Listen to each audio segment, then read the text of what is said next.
Hei hei, väljas on võrratult ilus ilm ja see ilm kohe kutsub välja.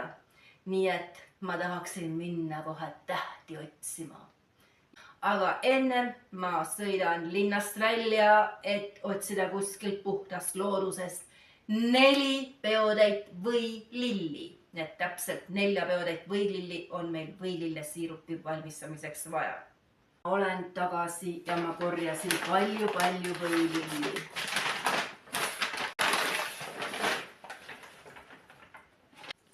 Siin on minu korjatud võililled ja võilillesiirupi valmistamiseks on meil vaja ei rohkem ega vähem kui 4 peotäit võililleõisi.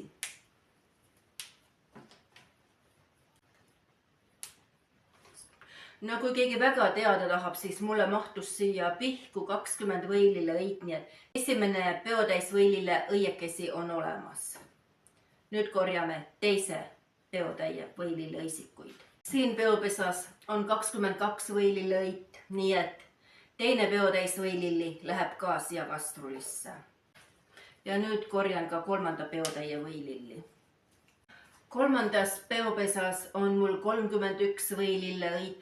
No eks see sõltub õite suurusest ja peopesa suurusest, kuidas kellelgi, kas on need grammid nii tähtsad, natuke siiapoole, natukene sinnapoole. See ei mängi rolli, igal juhul läheb üldse kastrulisse 3. peotäis võililli. Ja korjame ka 4. peotäie võililleõisi. Kummalisel kombel mahtus mulle siia 4. peotäie sisse 42 võililleõit. Paneme selle ka kastrulisse.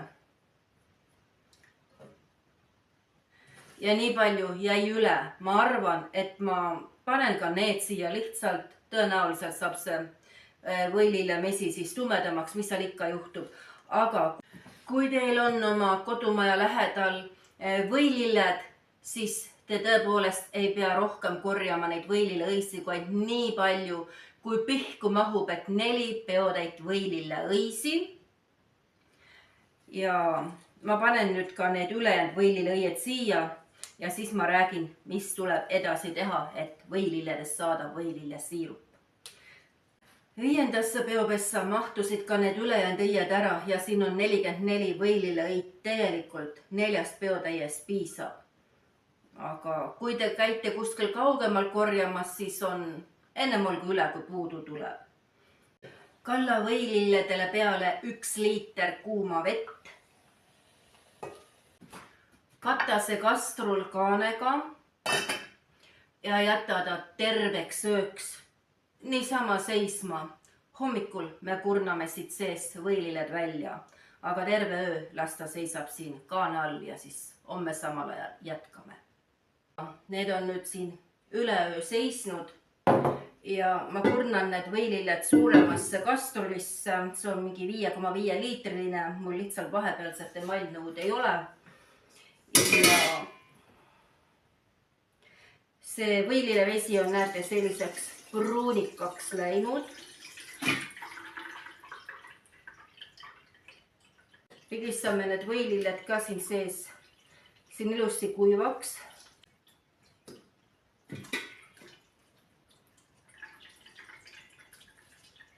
Nüüd on aeg siia kastrulisse lisada ka sidrunimahl, aga ma riivin ennem natukene sidrunikoort, sellepärast, et äkki mul läheb kusagilt sidrunikoort vaja.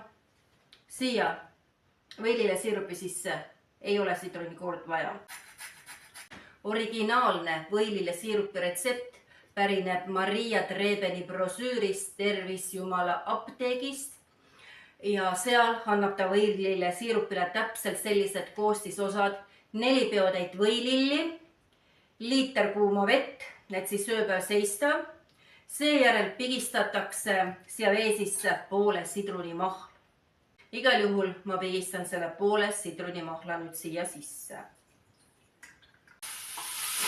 See kilo suhkurt lahustatakse nüüd siin võilille ja sidruni vee sees ära. Ja siis pannakse kastrul tulele ja kuumutatakse aeglaselt tulel kuni keemiseni. Keema ei lasta. Ja siis, kui on ta keemiseni ära kuumutatud, siis lastakse see siirup maha jahtuda ja kuumutatakse jälle kuni keemiseni, jälle lased jahtuda, jälle kuni keemiseni ja niimoodi sa kuumutad ja jahutad, kuni saad sobiva mee konsistentsi. Võilillesiirupi originaalautor ei soovita panna sidrunimahla rohkem kui pool sidrunit, kuna muidu see mesi jääb väidetavalt liiga hapu.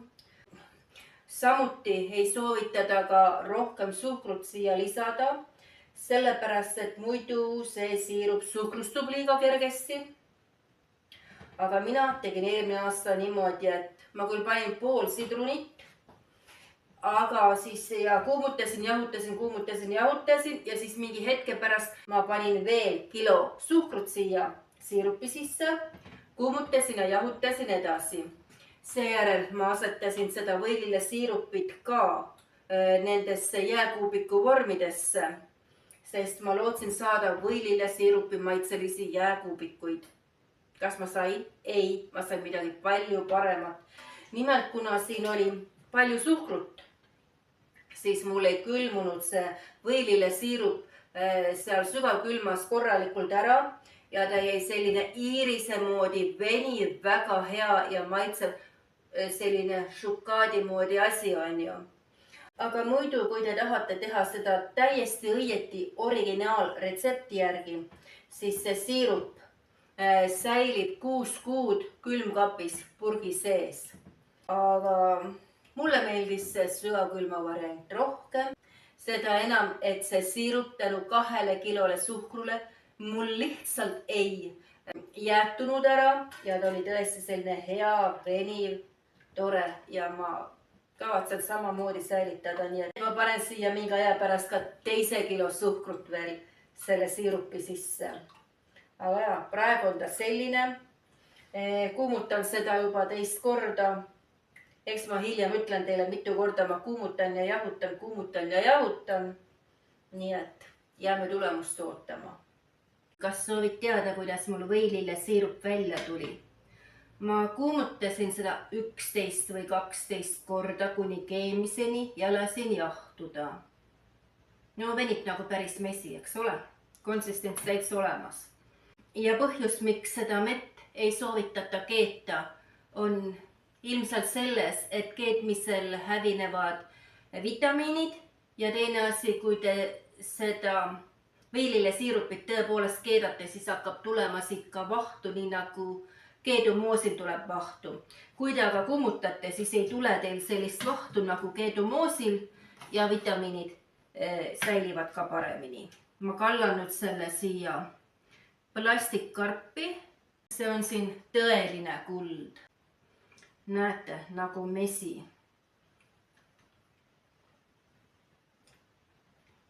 Mulle see maitseb, väga hea on.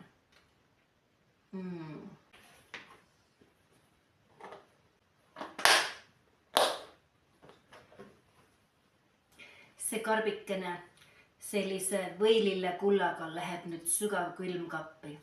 Aga teile mu kullakesed, tšau!